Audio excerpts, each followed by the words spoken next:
85 రోజులు లేదా అంతకంటే ఎక్కువ కాలం పండే పంటలను ఏమంటారండి? దీర్ఘకాల పంటలండి.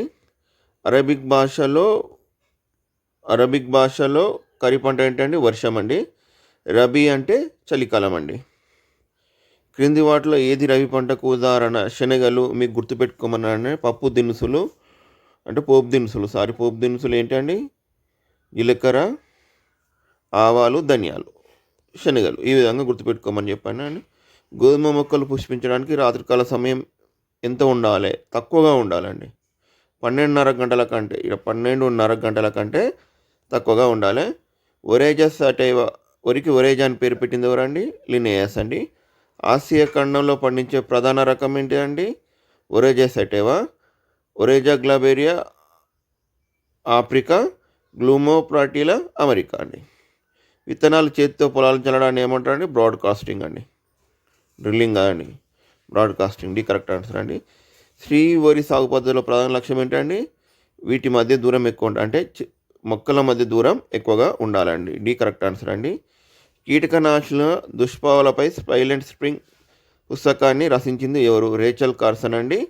ఎందుకంటే డిడిటి వాడడం వల్ల గుడ్డు ఒక పల్చటి పొరగా మారి పిల్లలు గుడ్డు నుంచి పిల్ల బయటకు రాక ముందుకే పగిలిపోవడం వల్ల పగిలిపోతున్నాయండి. దీనివల్ల ఏమవుతుందండి? పక్షుల కిలకిల రావాలి వినబడకుండా ఆ వసంతం మొత్తం నిశ్శబ్దంగా అయిపోయింది. దానికే సైలెంట్ స్ప్రింగ్ అని అంటారండి. ఈ పుస్తకం రచించింది రేచల్ కార్సన్.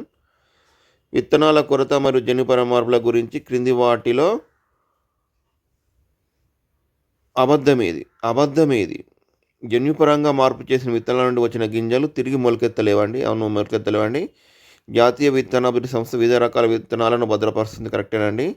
ప్రస్తుతం సాంప్రదాయకంగా సాగు చేస్తున్న విత్తనాలు మార్కెట్లో కనుమరుగవుతున్నాయి. కరెక్ట్ పాయింట్ అనండి. నెగిటివ్ పాయింటే కానీ కరెక్ట్ పాయింట్ అనండి. ఎక్కువ మంది తప్పు రాసిన ఆన్సర్ ఏదండి? విత్తనాల కొరత మరియు జన్యుపర మార్పుల గురించి కింది వాటిలో అబద్ధం ఏదండి?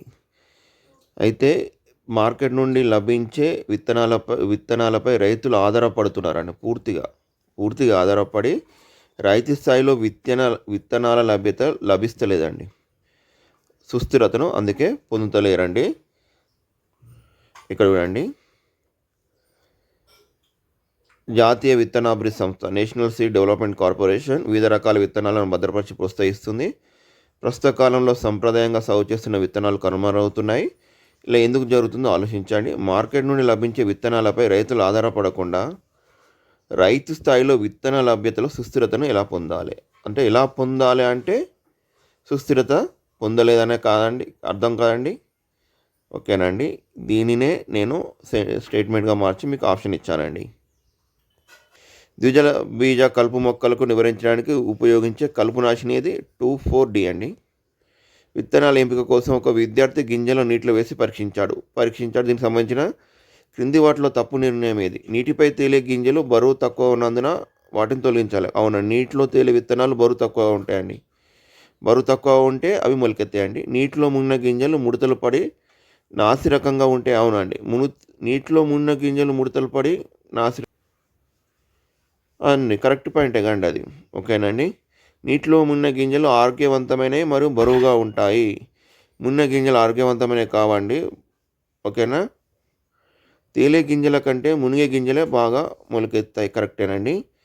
ఇక్కడ వీళ్ళు కన్ఫ్యూజ్ అయిపోయారండి. నీటిలో మునిగిన గింజలు ముడతలు పడి నాసిరకంగా ఉంటాయి. కరెక్ట్ పాయింట్ అండి అది. వరి పంటను విశ్వధాన్య పంట ఎందుకంటారంటే ప్రపంచవ్యాప్తంగా చాలా దేశాల్లో బియ్యాన్ని ఆహారంగా తీసుకుంటారండి. నేలను సిద్ధం చేసే ప్రక్రియలో దున్నడం వల్ల కలిగే ప్రయోజనం ఏంటండి? నేల వదులుగా మారి గాలి, నీరు, మట్టి కణాల మధ్య సులభంగా చేరుతాయి. మట్టి లోపల ఉన్న హానికర సూక్ష్మజీవులు గుడ్లు బయటకు వచ్చి నశిస్తాయి. మిత్ర సూక్ష్మజీవులు మరియు వానపాములు పెరగడానికి అనుకూలత ఏర్పడుతుంది. నేల గట్టిపడడం వల్ల నీరు త్వరగా ఆవిరి కాకుండా నేల గట్టిపడడానికి లూజు కోసం అంటే వదులుగా మారడానికి కోసమే దున్నుతారండి. రైతు గోధుమ పంటను జూలై నెలలో సాగు చేస్తే కలిగే ఫలితానికి సంబంధించి క్రింది వాటిలో సరికాని ఊహ ఏది? అయితే గోధుమ పంటకు చలికాలం అంటే రాత్రికాలం 12:30 గంటల కంటే తక్కువగా ఉండాలండి. ఆ టైంలోనే మొలకెత్తుతది. సో, ఇది జూలైలో సాగు చేయడం వల్ల అక్టోబర్, నవంబర్ నెలలో దిగుబడికొస్తుందండి. అప్పుడు రాత్రికాలం ఎక్కువగా ఉంటుంది. 12:30 గంటల కంటే ఎక్కువగా ఉంటుంది కాబట్టి అప్పుడు అధిక దిగుబడిని ఇవ్వదండి. సో, దిగుబడి విపరీతంగా పెరుగుతున్నా అనేది తప్పండి.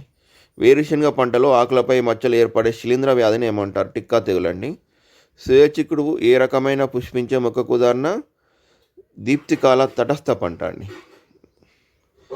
నారుమడిలో ఎన్ని ఆకులు ఏర్పడినప్పుడు వరి మొక్కలను పొలంలో నాటడానికి సిద్ధంగా భావిస్తారు? 4 నుండి 5 ఆకులండి. వరి సాగు మరియు ప్రపంచ దిగుబడి ప్రకారం కింది వాటిలో ఉన్న సమాచారాన్ని గుర్తించండి.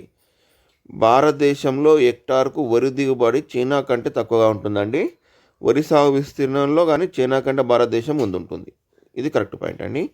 జపాన్ దేశం హెక్టార్కు 6,250 కిలోల వరి దిగుబడిని ఇస్తుంది.